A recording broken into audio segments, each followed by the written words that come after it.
আজকে কয়েকদিন ধরে আমাদের দেশে আমাদের জাতীয় মসজিদ বাইতুল মুকাররমের সম্মানিত খতিব হযরত মাওলানা আব্দুল মালিক সাহেব, অনেক বড় আলেম, অনেক বড়, সারা পৃথিবী তাকে আহলে ইলম হিসাবে স্বীকৃতি দেয়।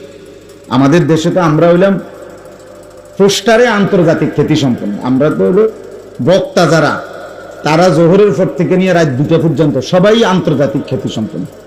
এনে নর্মাল কোনো ইয়া নাই, মাইকে হুঁদি তেললেই সকলেই, আমরা হয়তো বাড়িতেও চেনে না, উত্তরের ঘরের মানুষও চেনে না, দক্ষিণের ঘরের মানুষও চেনে না, কিন্তু সারা পৃথিবী আন্তর্জাতিক।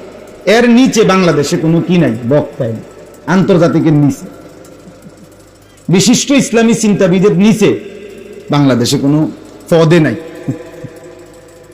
এইটাই শেষ, অল্প স্বল্প চিন্তা করবে এরকম নাই, বিরাট চিন্তা, বিশিষ্ট চিন্তাবিদ সবাই আমি এরকম না। আসলে উনি পোস্টার সর্বস্ব মাওলানা না, বাস্তবিক অর্থে পৃথিবী যাকে চিনে, সারা বিশ্বের, সারা আরব বিশ্বের উলামায়ে কেরাম, তিনি ওই মাফের একজন আলিম দ্বীন। ওনার জীবনী, ওনার ইতিহাস, উনি আরবিতে, উর্দুতে, বাংলাতে সব বিষয়ে সমান পারদর্শী। পৃথিবীর অসংখ্য অগণিত দেশে তিনি আন্তর্জাতিক সেমিনারে ওনার প্রবন্ধ পাঠ হয় আরবিতে। তো তিনি রবিউল আউয়াল মাসে বাইতুল মুকাররম মসজিদে জুমার নামাজের বয়ানে বলছেন স্পষ্ট। এখন এই কথার এক তো বুদ্ধিবৃত্তিক দলিল দেওয়া, কোরআন সুন্নাহ ভিত্তিক সুন্দর করে মার্জিত ভাষায় জবাব দেওয়া, এটা তো একটা ভদ্রতা।